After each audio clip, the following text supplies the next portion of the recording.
Sylhet city কর্পোরেশনের সাবেক mayor জনাব আনোয়ারুজ্জামান চৌধুরী, ওনার নামে আসলে দুদকে একটা অনুসন্ধান চলমান রয়েছে।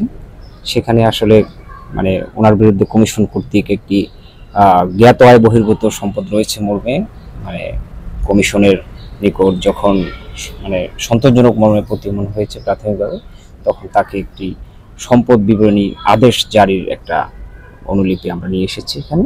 সেটা ওনার বর্তমান ঠিকানায় পাঠানটুলা সিলেট সদরে আমরা নোটিশটি আজকে লটকা জারি করছি। যখন অভিযোগ সংশ্লিষ্ট বর্তমান থাকেন ওনাকে যখন আমরা গিয়ে পাই তখন আমরা ওনার কাছেই দিয়ে আসি। আর এখানে যখন ওনাকে পাওয়া যায় না, ওনার আমরা স্থায়ী ঠিকানায় গিয়েছি, উনি নেই বর্তমান ঠিকানায়।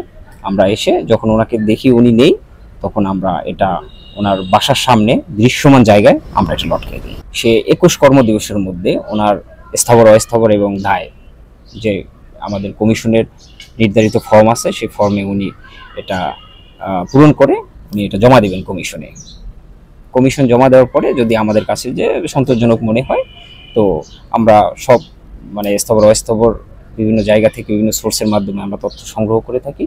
যদি আমরা এটা সন্তোষজনক মনে হয় তাহলে অব্যাহতি থাকি। 21 কার্য দিবসের মধ্যে যদি উনি মানে জমা না দেন তাহলে নন সাবমিশন দুদক দুর্নীতি দমন কমিশন আইন 2004 এখানে আদেশের যে একটি আছে যে নন সাবমিশনের একটা ধারা আছে, সেখানে সেই অনুযায়ী তার মধ্যে আইনগত ব্যবস্থা নেওয়ার সুযোগ রয়েছে।